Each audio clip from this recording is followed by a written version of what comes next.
मदहोशी की दास्तान। जब मैं बीएससी में पढ़ता था तब केमिस्ट्री की बुक से जाना कि अल्कोहल यानी कि दारू क्या चीज़ होती। इथेनॉल या इथाइल अल्कोहल थोड़ी मात्रा में ली जाए तो अमृत यानी कि शरीर को फायदेमंद, वरना अधिक में ली गई, बेतरतीब और उटपटांग तरीके से ली गई, समय का पालन नहीं किया गया तो बेसमय यमराज को बुलाना है।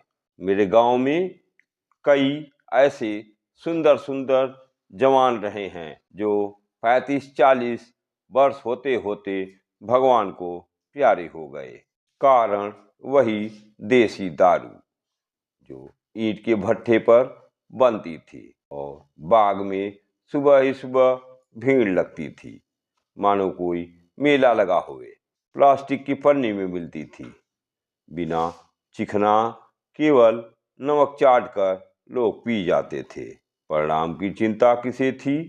बहुतों ने समझाया, नहीं समझ आया। जब यमराज बेटाइम अपने भैंसे पर सवार होकर आए तब शायद याद आया होगा, लेकिन वक्त निकल जाने पर उसका पछतावा बेकार है। आग भयंकर हो जाने पर एक बाल्टी पानी कुछ नहीं कर सकती। दवा भी समय पर ही कारगर होती है, बाद में तो कैंसर हो जाता है। जो लाइलाज है, मौत ही उसका इलाज है। कुछ चीजें अंग्रेज अच्छा कर गए, कुछ बुरा कर गए। दारू भी उसमें से एक है। अंग्रेज सलीका जानते थे और सलीका पसंद थे। तहजीब वाले इन 3 चीजों को फॉलो जरूर करते हैं: डाइट, डाइल्यूट और डीले।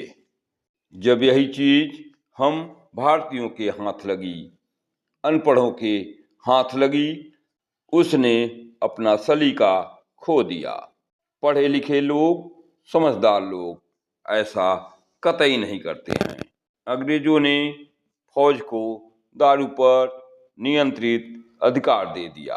अगर दारू, शराब इतनी ही बुरी होती तो पढ़े लिखे और समझदार, होशियार अंग्रेज ये कतई नहीं करते। मुट्ठी भर अंग्रेज सारे विश्व पर राज्य नहीं करते। उनके राज्य में सूर्य कभी नहीं डूबता था। कुछ तो बात है शराब में, यह चूहे को शेर बना देता है, कुछ बुरी यादों को दबा देता है, कुछ मीठी यादों को जगा देता है।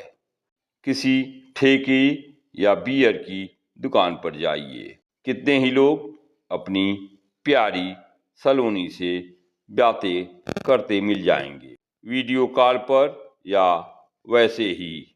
मैंने किसी मदहोश इंसान को अपनी पत्नी से बातें करते नहीं देखा।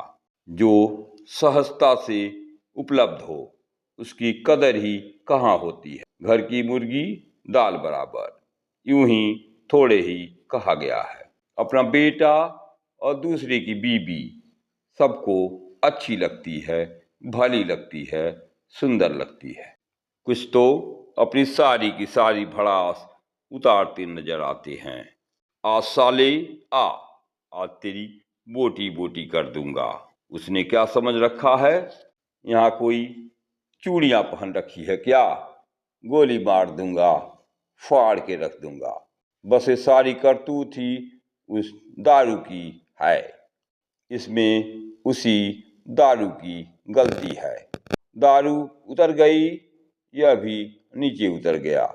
एक शाम को एक शराबी मदहोशी की हालत में ठाकुर साहब की हवेली पर गया और ठाकुर साहब से बोला, अरे ठाकुर, मुझे तुम ये हवेली बेचेगा?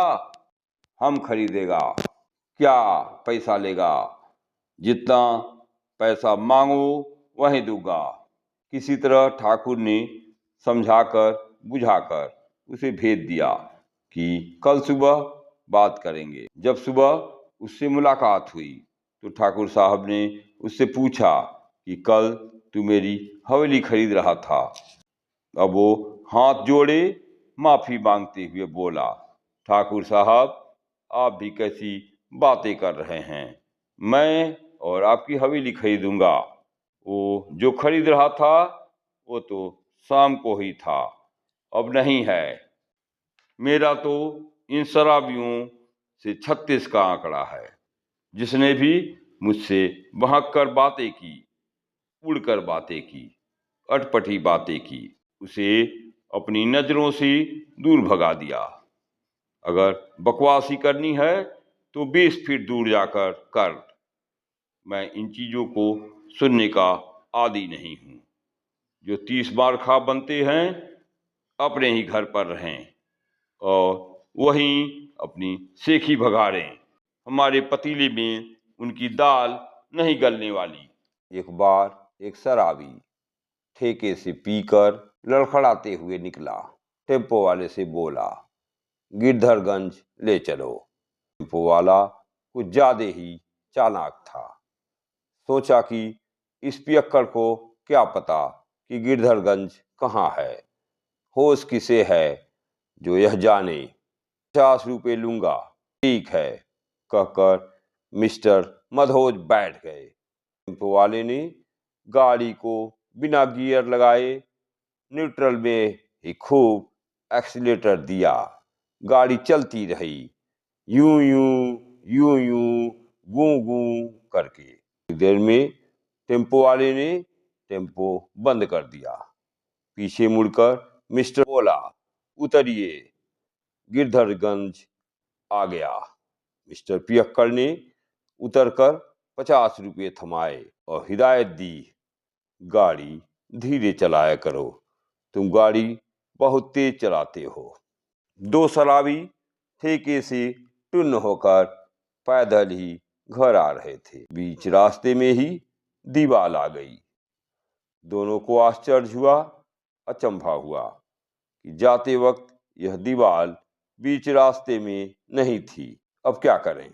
दोनों बोले, चलो धक्का लगाकर हटा देते हैं। काफी समय तक धक्का लगाते रहे, पसीने पसीने हो गए। जब धक्का लगाते लगाते काफी समय हो गया तो वे बोले, अब तो दीवार को बहुत दूर तक ले आए, चलो घर चलते हैं। वारी शराब, वारी उसका नशा। जब चढ़ता है सिर चढ़कर बोलता है। दीवार क्या खाक खिसकती, लेकिन जुनून तो देखो पियक्कड़ों का। कुछ भी कर गुजरने की सनक, कुछ भी कर गुजरने का मादा और हिम्मत। ये हिम्मत, ये सनक सब उसकी ही करतूत है। किसी चिड़ियाघर में शेर के इनक्लोजर में शेर से भिड़ने के लिए एक शराबी कूद गया। वो तो चिड़ियाघर के कर्मचारियों ने उसे ऐन मौके पर बचा लिया, वरना शेर तो खा ही गया होता। सुअर को देखकर शेर मुड़ जाता है या बचकर निकल जाता है, वरना बुद्धिमान लोग तो जानते ही हैं कि असली बलवान कौन है, ताकतवर कौन है। हद तो तब हो गई जब कोई शराबी नशे में अपने घर में न जाकर किसी और के घर घुस गया और जानू जानू कहकर पुकारने भी लगा। जब औरत बाहर निकली तो किसी अजनबी को घर में देखकर भड़क गई। गुस्से में 2-4 गालियां भी दे डाली। शराबी अब भी उसे अपना घर ही समझ रहा था और उस औरत को प्यार से बोला, जानू इतनी जोर से मत बोलो, मत डांटो, गालियां मत दो। पड़ोसी सुनेंगे तो अपनी तो इज्जत की बाट लग जाएगी। आज तुम कुछ दुबली और छरहरी भी नजर आ रही हो। आज वो लाल वाली साड़ी अगर पहनी होती तो कसम ले लो पूरी जान मारू ही लगती। आखिर में एक स्त्री एक अजनबी इंसान को अपने घर में कब तक बर्दाश्त करती। जोर से बोली, भागो यहाँ से, नहीं तो अभी इतना पिटवाऊंगी कि सारा नशा उतर जाएगा। तुम्हारी इतनी औकात कि मुझे अपनी बीवी बना रहा है, लाल साड़ी पहनाएगा मुझे, नासपिटा, जा अपनी लाल पली को ही लाल साड़ी पहना। एक बार एक शराबी ने ठेके के मालिक को रात के 12 बजे फोन किया और पूछा कि भाई, आपकी दुकान कब तक खुलेगी। ठेके मालिक ने कहा, कल सुबह 10 बजे खुलेगी, और फोन काट दिया। थोड़ी देर में शराबी ने फिर फोन किया। ठेके के मालिक ने पुनः कहा, भाई, सुबह के 10 बजे खुलेगी, और बार बार फोन मत करो, मेरी नींद मत खराब करो, और फोन काट दिया। थोड़ी देर में शराबी ने फिर फोन किया। अब तो ठेके का मालिक झल्ला गया और पूछा, तुम हो कहाँ और बार बार फोन क्यों कर रहे हो। पीने की इतने ही तलब थी तो शाम को ही और ले लेते। अब शराबी ने जवाब दिया, मैं आपकी दुकान में ही बंद हो गया हूँ, पीने की तलब ने ही यह हाल किया है। कल थोड़ी ज्यादा ही पी ली थी, आपकी दुकान में ही लुढ़क गया। अब कुछ होश आया है, आपसे दुकान खुलने की बात पूछ रहा हूँ। अब बिना पिए ही बेहोश होने की बारी दुकानदार की थी। शराबियों की शरारतें तो बहुत हैं, फिर आगे कभी। आज बस इतना ही। राधे राधे।